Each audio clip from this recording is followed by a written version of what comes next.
rekreasi luar adalah aktiviti yang berisiko yang memungkinkan berlakunya kemalangan semasa aktiviti itu dijalankan. Oleh sebab itu, kemahiran keselamatan dalam rekreasi ini amat penting untuk dipelajari. Aktiviti pendidikan luar mengaplikasikan risiko sebagai salah satu medium penggalang proses pembelajaran. Namun, akibat kelalaian manusia akan wujud sesuatu risiko yang boleh menyebabkan kemalangan. Sehubungan itu, keselamatan dalam rekreasi amat penting untuk dikuasai oleh penggiat pendidikan luar. Terdapat 4 objektif dalam mempelajari kemahiran keselamatan rekreasi ini. Yang pertama adalah dapat mengurangkan risiko semasa melakukan aktiviti. Yang kedua, dapat mencegah kecederaan daripada bertambah teruk. Dan yang ketiga, membantu pemulihan mangsa. Dan yang terakhir adalah mencegah kecederaan dari bertambah teruk.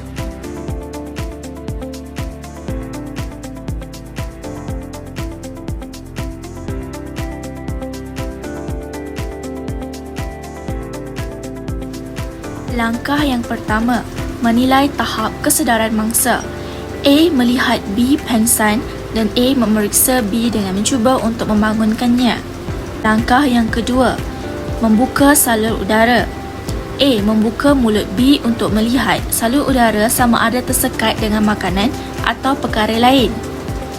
Langkah yang ketiga, memeriksa keupayaan pernafasan mangsa. A. Mendengar dan merasakan pernafasan mangsa di bahagian hidung dan dada. Langkah yang keempat, memeriksa denyutan nadi mangsa. A. Memeriksa nadi B di bahagian tangan dan leher.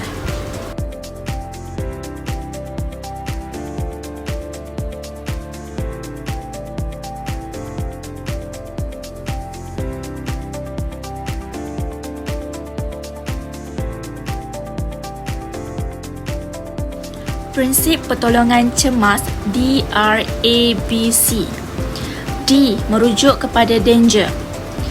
A. Pengsan dan B mencuba untuk membantu, tetapi B perlu pastikan dia tidak meletakkan diri dia dalam keadaan yang berbahaya hanya untuk menyelamatkan A. B nampak A pengsan seberang jalan dan B perlu pastikan tiada kenderaan baru boleh melintas dan membantu A.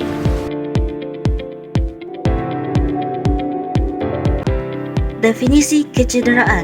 Kecederaan merujuk kepada keadaan mangsa yang tidak stabil sama ada dari segi mental, emosi maupun fizikal akibat berlaku sesuatu. Okey, baiklah, kita teruskan kepada jenis-jenis kecederaan. Kecederaan terbahagi pada dua. Pertama, kecederaan ringan. Kedua, kecederaan berat. Antara contoh kecederaan ringan ialah luka kecil. Luka kecil terjadi pada permukaan kulit yang biasanya tidak dalam dan tidak mengancam nyawa seseorang. Seterusnya, lebam. Lebam ialah keradangan dan perubahan warna kulit akibat kecederaan ringan pada saluran darah di bawah kulit. Kecederaan ringan seterusnya ialah terseliuh. Terseliuh ni kerosakan atau ketegangan pada ligamen, iaitu tisu penghubung pada sendi, biasanya disebabkan oleh pergerakan yang berlebihan. Selain itu, lecet. Lecet ni luka kecil yang berlaku apabila lapisan luar kulit tercalar atau tergelupas, biasanya tidak dalam dan boleh sembuh dalam masa beberapa hari. Akhir sekali, bengkak. Bengkak biasanya di kawasan tertentu akibat keradangan dan gumpalan cecair di dalam tisu badan. Seterusnya, kecederaan berat. Terdapat 5 contoh bagi kecederaan berat. Pertama, luka tikaman. Luka tikaman berlaku apabila objek tajam seperti pisau dan gunting yang menusuk pada tisu badan seseorang. Contoh kedua, melecur. Melecur ialah luka akibat pendedahan kepada haba yang tinggi, bahan kimia, elektrik atau sinaran matahari dan air atau minyak panas sehingga merosakkan lapisan dalam kulit seseorang. Dan yang ketiga ialah patah. Patah berlaku apabila tulang seseorang itu retak akibat tekanan atau trauma pada tulang tersebut. Contoh keempat ialah kecederaan saraf tunjang.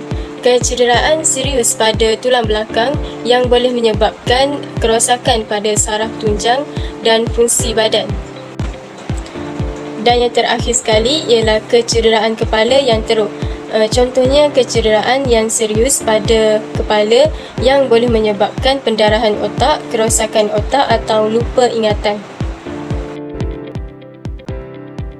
Pembebatan lengan. Pertama, memilih bebat berdasarkan jenis bahan, panjang dan lebar. Kedua, bila membebat, menggunakan bebat baharu. Bebat elastik kadang-kala elastiknya berkurang setelah digunakan atau dicuci. Ketiga, memastikan bahawa kulit pesakit di daerah yang terluka bersih dan kering. Yang keempat, meminta pesakit memilih posisi yang selesa dengan bahagian yang akan diubat selari pada posisi dengan sendi sedikit fleksi, kecuali apabila hal ini mengalami kontradiksi. Kelima, melakukan pembebatan berhadapan dengan bahagian tubuh yang akan dibebat. Keenam, pegang rol bebat dengan rol menghadap ke atas di satu tangan, hujung bebat dipegang dengan tangan yang lain. Ketujuh, memutarkan bebat saling sedikit bersilang tindih 2/3 lebar bebat. Pasang bebat dengan lembut meskipun sambil menekan. Kelapan, memastikan bebat yang saling bersilang bertindih tidak menekuk atau berkerut. Kesembilan, memotong bebat apabila terlalu panjang sisanya dan memutar berlebihan di akhir pembebatan. Kesepuluh, mengunci atau menutup bahagian akhir bebat dan memastikan pesakit tidak akan terluka atau cedera secara tidak sengaja.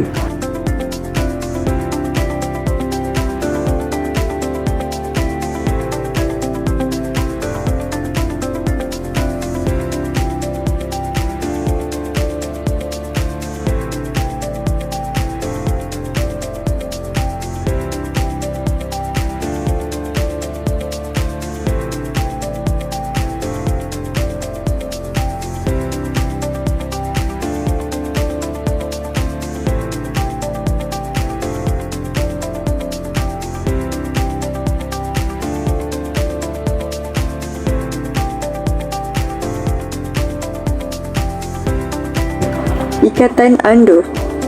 Bucu kain atas ando hendaklah diletakkan pada siku lengan yang cedera. Kemudian, ikatan buku sila diikatkan pada atas bahu.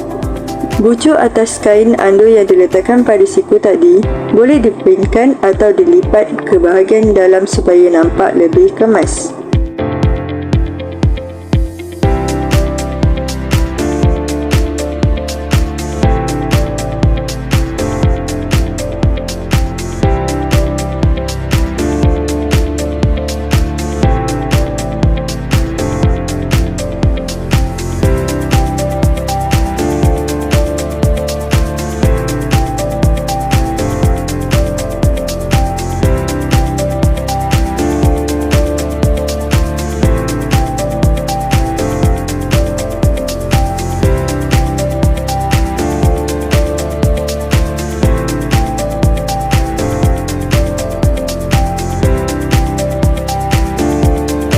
Punca kemalangan di tempat rekreasi.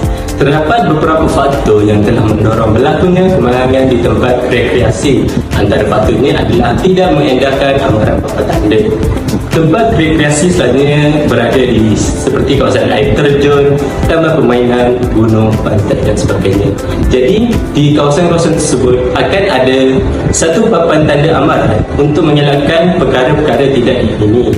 Sebagai contoh, di kawasan pantai akan terdapat papan tanda amaran berkaitan dengan jika berlakunya angin kuat atau menyebabkan ombak pasang yang tinggi. Faktor yang kedua merupakan punca berlakunya kemalangan di kawasan rekreasi, iaitu kemudahan awam yang rosak akibat tidak diselenggara. Hal ini kerana terdapat alatan awam seperti papan jongkit, alatan permainan seperti buaian yang berlakunya patah ataupun sebagainya tidak boleh membenarkan kanak-kanak bermain di kawasan tersebut untuk mengelakkan berlakunya kecederaan sama ada ringan ataupun kecederaan yang berat seperti patah tangan dan sebagainya. Seterusnya adalah tidak melakukan pemanasan badan terlebih dahulu sebelum melakukan aktiviti. Ini merupakan faktor yang penting antara penyumbang kepada berlakunya kemalangan ketika rekreasi. Apabila kita tidak melakukan pemanasan badan dengan betul, otot-otot kita akan terkejut apabila kita melakukan aktiviti-aktiviti berat seperti berjogging, bermain skipping atau lain-lain, kerana badan kita akan menyebabkan kekurangan oksigen secara mengejut dan boleh menyebabkan kita berlakunya pingsan, hitam dan sebagainya. Okey, langkah keselamatan di tempat rekreasi. Bagi mencegah berlaku sebarang risiko kemalangan di tempat rekreasi adalah disarankan beberapa langkah yang perlu dipraktikkan agar dapat menangani sebarang ancaman bahaya. Langkah pertamanya adalah dengan memastikan semua kawasan rekreasi dilengkapi dengan peralatan keselamatan. Perkara ini amat penting bagi menjamin keselamatan pihak pengunjung dan menghindari sebarang risiko kemalangan yang tidak dijangka di tempat rekreasi. Contohnya, semasa menaiki bot atau kayak, jaket keselamatan perlu memenuhi kadar bilangan individu yang terlibat. Pengawal atau penyelamat hendaklah ditempatkan di pantai dan kolam renang bagi memantau pengunjung, terutamanya kanak-kanak, agar dapat menjamin keselamatan mereka. Okey, seterusnya, di tempat rekreasi seperti di pendakian bukit, beberapa langkah perlu diberi perhatian oleh seseorang pendaki bagi mengelak daripada sebarang risiko kemalangan dalam ekspedisi mendaki. Langkah keselamatan pertama adalah mematuhi arahan pemandu arah kerana mereka lebih arif dan berpengalaman. Semua pendaki perlu memberi perhatian semasa taklimat keselamatan diberikan oleh pemandu arah sebelum memulakan pendakian. Semua pendaki juga perlu bersedia dari segi mental, fizikal agar dapat menempuhi cabaran semasa mendaki bukit. Pendakian juga perlu diperhatikan sebarang halangan semasa meneruskan pendakian di sepanjang laluan, sama ada terdapat lubang, tunggul kayu, jalan berbatu dan lain-lain. Selain itu, di tempat rekreasi seperti air terjun dan pantai, beberapa langkah perlu diberi penekanan bagi menjamin keselamatan para pengunjung. Langkahnya adalah perlu mengaktifkan amaran awal ketika berlakunya hujan. Petugas khas perlu ditugaskan sebagai penyelamat semasa musim cuti sekolah. Peralatan bantuan asas seperti pelampung dan tali perlu disediakan untuk membantu mangsa lemas sehingga menunggu pasukan keselamatan. Air terjun Pelangi, air terjun Cemerung antaranya yang merekodkan kes lemas. Sebelum memulakan riadah di tempat rekreasi ini, memeriksa keadaan cuaca yang dilaporkan dalam berita perlu dititik beratkan sebelum memulakan perjalanan. Inilah antara langkah-langkah yang perlu diberi penekanan bagi menangani risiko kemalangan di tempat rekreasi dengan kerjasama semua pihak. Kesimpulan, bagi aktiviti rekreasi merupakan salah satu aktiviti yang menjadi kegemaran masyarakat yang dilaksanakan pada waktu lapang untuk menteramkan minda dan mencekaskan badan. Aktiviti rekreasi ini mendapat sambutan yang baik semasa musim cuti persekolahan dan menjadi tumpuan orang ramai. Namun begitu, keselamatan dalam rekreasi adalah tanggungjawab bersama antara pengurus kawasan rekreasi, pelawat dan peserta aktiviti. Dengan bekerjasama dan menghormati antara satu sama lain, kita boleh mewujudkan persekitaran yang selamat dan menyeronokkan untuk semua orang yang terlibat. Keselamatan mesti sentiasa menjadi keutamaan dalam mana-mana aktiviti rekreasi supaya kita dapat menikmati masa lapang dengan aman dan tanpa kebimbangan. Sekian, terima kasih.